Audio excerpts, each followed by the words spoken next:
Sa atong ebanghelyo niingon dinhi nga niingon naluoy si Jesus kaniya o gihikap niya ang sanlahon og miingon buot ko mamaayo ka. Sa usa ka community, sa barangay, sa lungsod o sa religious man nga community, kung ang usa ka tawo dili makasunod sa balaod, unsay gisabutan, tangtangon siya. Nakahimo ba siya krimen, for instance, nanghawat siya, tangtangon siya, ipapreso siya. Kung siya dili siya makahimo pagpuyo, makasunod o pagsunod sa unsa may pagtulunan, tangtangon siya. Inability to live up community standards, tangtangon siya. Or simply discrimination. Ang mga tao nga wa nato tagda. Discrimination based on prejudice. Kita pa lang, pagtanaw pa lang nato sa usa ka tao, most of us, not all, but mostly, doon na tayo kaugalingong judgment. Kining tawhana, mauni siya, ingon ani na siya. Wa gugag kailan niya, o siguro nakadungog lang ka bahin niya, pero first hand, wala jud ka nakasaksi. So ang community, ang society, at the same time, casting out those people who are not acceptable to the public, in our eyes, sent to prison. Di ta ganahan ng tawhana, labi na og nakahimo og dili maayo. Or maybe sending kung may sakit, i-isolate, sending to quarantine. O di ka simple as ignoring the person. Ganiha, gikan ko sa human sa meeting namo dito sa St. Arnold Johnson Shrine. Diretso ko paingon sa North Gen. Diha dool may misa ko dito. Duha ka tawo, lain-laing tawo nga akong nahinagbuan. Ang usa dunay suot white shirt, kisi-kisi. Ang usa may pantalon, t-shirt o pantalon, gisi-gisi. Akong gina ng seminarista, wa niya makaya, nag-give up. Nag-give up siya. Pero ang pangutana, doon na ba'y nag-atiman nila? Ni mga tawhana? Wala. Gipasagdan lang siya, nagalakaw-lakaw, simply ignoring them. And usually, outcast people are unhappy people. Wa man siguro yung mga tao nga, ang tao, bisag ikaw, kung dili ka tagdon, ipadaplin ka, nga malipayon ka. Never. Pero nahinumdum ko sa kauban na mo, at that time, seminarista pa ko, nga taga Pampanga ni siya, ni sulod sa seminaryo, di gyud makatingog, porting hinaya ang tingog. So one time, gidala siya sa formation house dito sa Bohol. Among kauban si Father Edgar, matuto siya during formation, hantod nga siya makasulti na, kusog na iyang tingog. Nisulti siya nga one time, gispila sa during high school days. Kaya nagbuay niya, gisuntok siya. Unya iyang gihimo, nilingi siya, tulo sila katao, iyang gihimo, nilingi siya. Unya, ni-smile na lang siya. Siya pa'y gisuntok, gisumbag, siya pa'y ni-smile. Ako, grade 5 ko, gisumbag po ko, Scarface, nung gasumbag na ko. Wa ko mohilak, pero porting sakita, mautoy nakapaghat na ako, ngano magtuon ko martial arts. Hantod nga nahimo akong instructor, nahimo black belt, naabot ko Cotabato, tournament. Kato siya, may nakapahagit na ako, ngano mo apil ko karate. One time, pagka black belter na ako, fiesta sa amo sa Santa Catalina, sa Negros, nakitaan ako, desperyahan. Unsay kong gihimo, nagpaatbang ko niya, sige. Asa gani siya, every time nga mubalhin siya, mubalhin ko paatbang ko niya. Nangita kong bikil. Gusto ko niya, makakita siya na ako. Ambot, wag nakikita siya, wala. Basta magsige siya, balhin-balhin. Ni-smile ba ko? Wala. Akong huna-una, lain na. Black belter na ako, pero doon pa kutsilyo ang dala-dala ito. Ano, double blade. Kutsilyo matos kong lulong, veterano. Mo po'y nakasamad na ako. Double blade. Lapos dire. Dili lisod, dili sayon nga mudawat nga tangtangon o kanang mga tawhana nga atong ipadaplin nga dili nato tangtangon o dili nato tagaag pagtagad nga sila malipayon. Never. not even once. Kanang ilahang feeling nga unwanted, magbunga na og kasuko, magbunga na og kapungot. But Jesus' ministry, always the voice. Jesus in His ministry, He is always the voice of the voiceless. Always. Ang mga tao nga wala tagaig pagdagad, iyang gitagaag pagdagad. Ang mga babae kaniadto nga mosimba, ang mga tao mosimba, ang mga elite, ang mga nasa mga alto susidad, nasa tubangan, ang mga babae nasa likod. But during the time of Jesus, Jesus gives importance to the women. Mga karon, nga naman, during the time of Jesus, these women helping Him in His ministry. Muna angay magpasalamat ang mga babae ni Kristo. Nga naman, gitagaan mo patagad. You have freedom. Jesus gives importance to your presence. Muna nitabang niya. Mao gihapon na karong panahon na. Anak ka sa simbahan, sa laing parokya, mga unsa tawagan na, mag-ilis ang parit, ilisa nila, tabangan nila. But we are looking more than that. Nga si Kristo sa iyang ministeryo, He was preaching. That is His primary thing, doing of things as preaching. We call it now evangelization. Nga ang mga tao makadungog siyang pulong, mangita, sige. Nakasinati ko ana. At that time, nigawas pa ko sa seminaryo, diya sa Greenbelt, sa Mayayala. Alas 12:15 sa misa, odto. Katong murag Franciscan, siguro itong maong paring aganahan ko siyang preaching, siyang wali.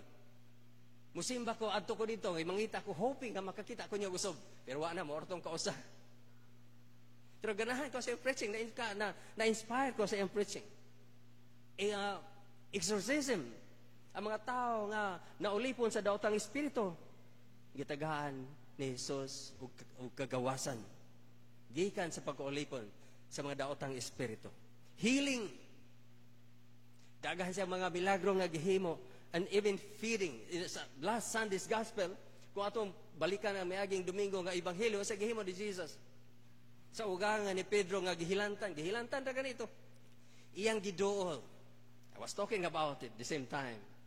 Maybe the same people. Iyang giduol, gihikap o gipatindog. Atong ebanghelyo kahapon, unsay nahitabo? Ang mga tao 3 days nang gasunod-sunod ni Kristo, naminaw siyang pagtulunan. Iyan ang ipapauli. Ipapauli na sa mga disipulo. Niingon sa imo silang papulion, ngupay kaon. Maglakaw sila sa layo, walayo ilang gipuyan, makuya pa na sa dalan. Jesus concerned not just only spiritual aspect, but at the same time physical aspect. That the Lord is showing to us, to all of us, as a model, na kitang mga sumusunod ni Kristo, kitang nakakadawat og bunyag, atong suhiron ang gihimo ni Kristo. Nga siya ang atong modelo, nga diha sa atong pagsunod, ingon nga Kristiyanos, makahimo kita, dili lang igo nga mutanaw, nga mubatig kaluoy sa tao, nga nagantos. Kundi atong tabangan, duulon, hikapon og tabangan. Miracles, performing miracles. Si St. John, sa Ebanghelyo ni St. John, ang milagro, iyang gitanaw niya, the miracles are the signs indicating the breakthrough of God's kingdom. What kind of kingdom? The kingdom of love. Mao dili gud angay sa mga Kristiyano nga pareho Kristiyano, disipulo binunyagan ni Kristo sa pangalan ni Kristo nga mag-away. Nga way tingganay. Dili bagay sa usa ka Kristiyano nga maghupot og kapungot sa iyang kasing-kasing. A kingdom of justice. A kingdom of concern. A kingdom of peace. A kingdom of happiness. Dili gusto sa Dios nga kita magantos. Gusto siya nga kita malipayon sa atong kinabuhi. Remember, we only possess one life. Nothing else. Di ba niining panahon na ang kalinaw, the kingdom of peace, dili na. Dako na kausaban niining right at this very moment, tungod sa kagubot sa lalaing munasod. And we are so lucky, we are so blessed. Mabisan piman sa atong kalisod sa Pilipinas, nagpabilan gihapon nga naatay kalinaw. Although every now and then, sulayon moong kalinaw, doon ay manghilabot kung gustong testingan. But brothers and sisters, Jesus shares our helplessness.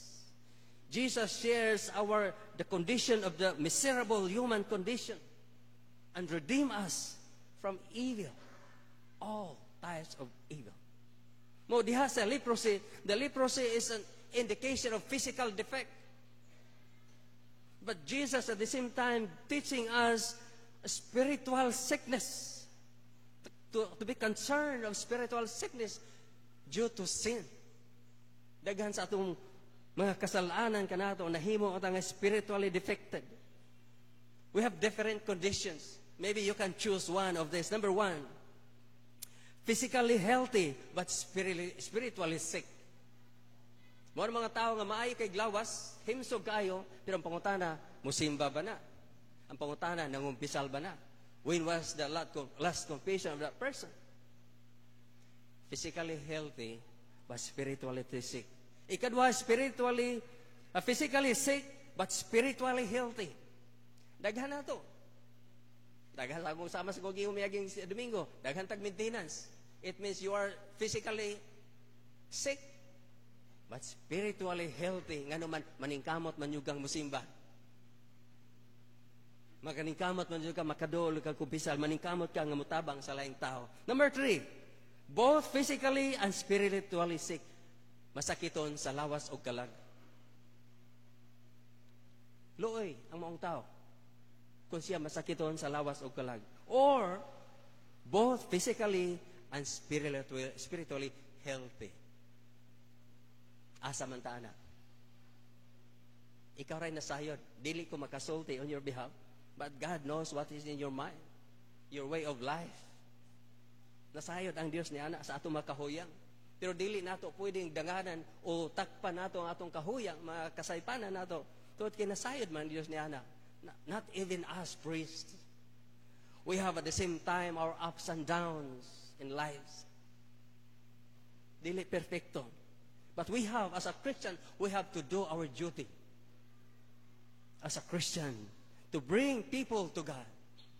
If you are physically, even if you are physically sick but spiritually healthy, you have a duty to bring people to God. And we have to avoid and damn that me and God alone. That personal God mentality. That is a selfish spirituality. Nga ikaw lang imong gihulong-huna mo, ikaw bahala ka na sa imong kaluwasan. Basta ako, luwas na ka. Luwas na ko. Are you sure? How sure you are? Nga luwas na ka kung di makawa makipagpakabana sa uban. Doon tayo mga devotions. Sa devotion nato sa Santo Niño. Devotion nato sa Mahal nga Birhen. Sa mga santos atong mga devotion. Ang pangutana kana maong devotion nakapaduol, nakatabang ba na nato aron kita mahiduol sa Dios, leading us towards perfection. Nakatabang ba siya? Kay kung dili, wala makatabang nato, mao ra gyapon natong kinagikan kaniya hangtod karon, then you are still spiritually sick. Ngano man walay nausog nimo, mao bitong siguro imong tanahon nganong imong membros pamilya ang uban dili mo simba. May nga sige kag simba-simba wa mali ka nausog. That thing is a strong statement. Sige kag simba-simba wa man ka nausog. Sige kag simba palahubog magyapon ka. Sige kag simba mangulata, mamanakit magyapon ka. Sige kag simba sige gyapon kag chismis laing atos. So possibly we are spiritually sick. Sakit na mga igsoon, I know that. Pero I'm just telling you the truth. The indication of healthy spirituality is that, number 1, we have to help spread the good news. Help spread the good news. Ang maayong balita. Maayong balita, good. Nga nganong dili man nato ibalita ang maayong balita diha sa ebanghelyo. Kung natong madunggan na maong tao sa diyang gihipahimong noon sa Jesus, ayaw ipanulti. All the more nga siya ni kalan. Ngayon, we cannot help to stop witnessing the goodness of God in us. God has been performing a lot of miracles every day. Pag mata nato kaniyang budag, it was already a miracle. Tomorrow morning is another miracle. It's unlimited miracles. Yet we cannot recognize it. Number 2, bring people to God. Number 3, consistently transform. Bring people to God. Mao nga kita, we are a light. We are God's instrument to bring this light to others.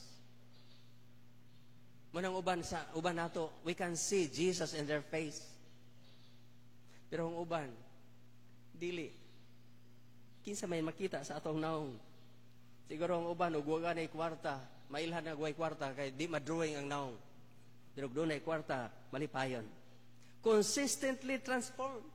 Dili siya, musimba karon pag sunod domingo, dili na. Inconsistency na siya.